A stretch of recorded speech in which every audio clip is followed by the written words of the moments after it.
Не може дневно да се каже затоа што секојдневно се менува, се трудиме да биде што помалку. И на дневна база Министерство финансии води аналитика. За денеска ќе се јавите во Министерство финансии и кажат точно денеска колку е.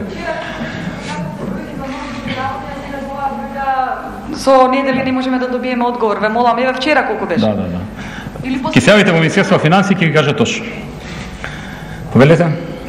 Господине Груевски, според вас, која е најголемата придобивка од вашето работење за овие 4 години? Според вас и сметате ли дека нешто во овој момент во сегашноста и недостасува на Македонија? Во однос на првото прашање,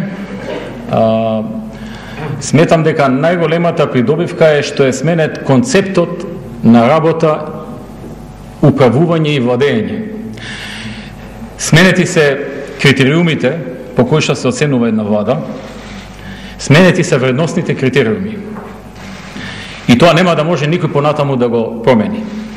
Секоја идна влада во иднина ќе мора да се мери најмалку со овие резултати што сега се прават, со овој начин на работење, со оваа динамика и со ова темпо. Нема да им биде репер некој од 90-тите години, ќе им биде оваа динамика на работа, репер, и од неа ќе треба да бидат подобри. Што не велам дека не може да бидат подобри, но покачено е скаливото на мерење на работење на една влада и вредностните критериуми. Мислам дека тоа е најголемата придобивка, според моето длабоко убедување. Инаку, во однос на второто прашање, има уште многу работа. Дали и недостасува нешто на Македонија, недостасуваат уште многу работи, има уште многу нерешени проблеми, има се уште многу висока невработеност, има се уште многу закони кои што треба да се подобрат и да се донесат во склад со европските закони. Има уште многу работа на европскиот пат и уште многу други проблеми со кои што секојдневно се соочуваат граѓаните, за кои што ние сме свесни и даваме се што е во наш мок, дел по дел, парче по парче, чекор по чекор да ги решаваме. Панта Джамбазовски, Телма телевизија. Јас го подготвих широк извештај за вашата работа, но се чини недостасува намерно или не точката за соработката со ДУИ.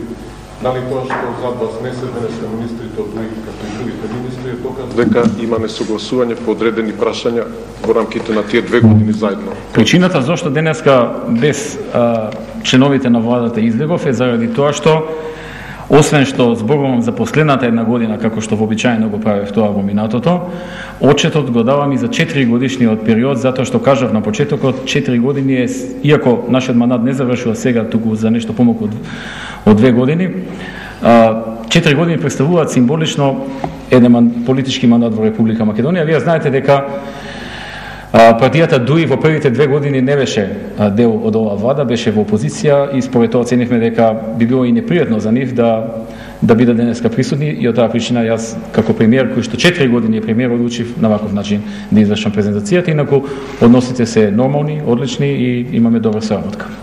Финалски Зоран.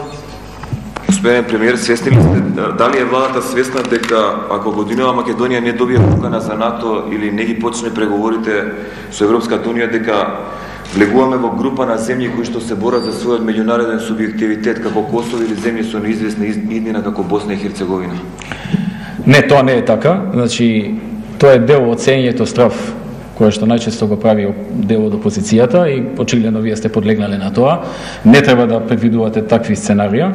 Тоа се црни сценарија, дека ако оваа година не се случи ова или она, дека сме готови, дека пропаѓаме, дали ќе обстанеме и така натаму. Тоа е лошо што се прави од страна на опозицијата.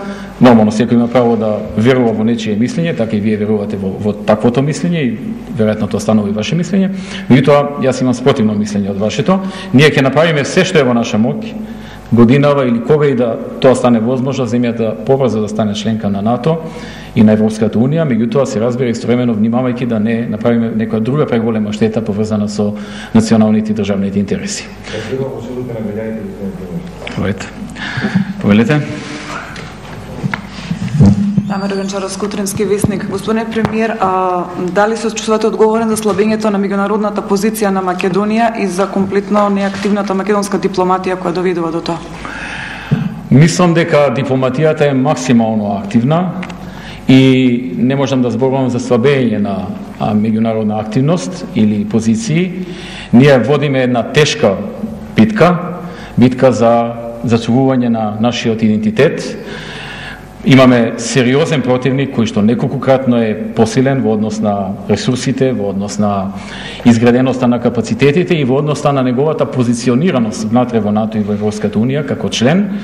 Тоа воопшто не е лесна битка и тоа треба да го имаме во предвид, меѓутоа имаме за што да се бориме. Имаме за што да се бориме за нешто што е наше, за нешто што со децении, односно со векови сме го граделе нашите предци, нешто што е поврзано со нас самите. Ние во тој контекст не сме безкомпромисни, ние сакаме да постигнеме компромис кој што нема да направи штета на државните и националните интереси и конечно компромис кој што би бил прифатлив за мнозинството граѓани во Република Македонија. Поповска Катерина, Капитал. Премиера ме интересира, значи, земјите од регионот во последните 2 години, кога и беше економската криза, направи и пуштија во употреба клучни инфраструктурни проекти, енергетски и така натаму. Кога дојдовте на позицијата на која што сте сега, најавивте бомбастично инвестиција од 8 милиарди евра. Што од тоа е направено? Проектот кој што тогаш го кажав дека е 7 годишен и е започнат. Значи, многу од работите се започнати. Започната е градбата на локални и регионални патишта, градби реконструкции во вредност со 120 милиони евра. Започната е процедурата за концесионирање на патиштата во Македонија, кој што проект, доколку заврши успешно, ќе биде над 1,5 до 2 милиарди евра. Започнати се сите подготовки, се градат на многу места канализацијски мрежи, се гради железница и ќе дојде време понатаму, кога ќе навршат овие 7 години, кога ќе можеме да ги сумираме. Јас набрав голем дел од нив, сега да не се повторувам мислите проекти и повторувам, има и многу што не се спомнати, кои што ќе ги видите во програмата. И јас верувам дека со една посветеност во овие 7 години, како што најавив тогаш, тргнувајќи од минатата година, дека ќе успееме да ги изреализираме тие средства, нормално делумно од буџетот, делумно од надворешно финансирање. Премиере, Јане Димес, Келасат телевизија, неколку пати споменавте борбата против корупцијата, зашто тогаш постои опасност антикорупцијската комисија да остане без пари за работа и со скратени мандати? Не станува збор за останување на антикорупцијската комисија без пари. Антикорупцијската комисија ќе работи, ние нема да дозволиме да се доведе во прашање нејзиното работење. Вие знаете дека заради светската економска криза и проблемите со приходната страна на буџетот, владата беше принудена да направи ребаланс, со кој што се скратија буџетите речиси на сите буџетски корисници и во тие рамки дојде до мало скратување на средствата на антикорупцијската комисија. Така што да се каже дека сме сакали нешто посебно да направиме е навистина теза која што не држи. Скратено е кај сите и скратено е кај нив, но не до тој степен да се доведе до прашање нивното работење, тоа ние не би го дозволиле. Спосовски Александар Сител. Премиере, рековте дека во излагањето дека до редовните избори има уште 2 години на Македонија и предстојат бројни предизвици. На што ќе се фокусира политиката на владата на економски и политички план во тој период кој што предстои? Нормално ние ќе ги продолжиме сите активности кои што се започнати, но посебен акцент во наредниот период би ставиле на пребродувањето на светската економска криза, справувањето со последиците од светската економска криза, понатаму реформите во судството, реформите во јавната администрација и напорите да се најде политичко решение за надминување на спорот со Грција, односно да се изврши деблокада за влезот во НАТО и влезот во Европската унија, односно почнувањето на преговори со Европската унија. Ова не значи дека нема да сме силно фокусирани на сите останати теми кои што ги спомнав, меѓутоа ако треба нешто да се одвои посебно, би ги одвоил овие посебно.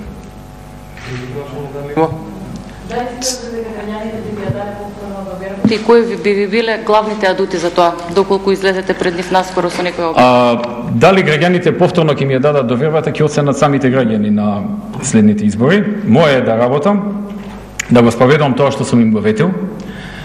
Ако можам и нешто повеќе од тоа. Ако нешто не исполнам, да објаснам зашто не сум го исполнил, бидејќи такви работи се случуваат, да нешто бидеш оневозможен да го спроведиш, да дадеш после добро објаснување зашто не си го спровел. Значи, да ги спроведам колку што е тоа можно проектите и нормално да понудам нова програма за наредните 4 години која што граѓаните ќе оценат. Моје лично убедување е дека ако со вакво темпо, фокусираност и посветеност и со одговорно работење се продолжи, се разбира и со поправање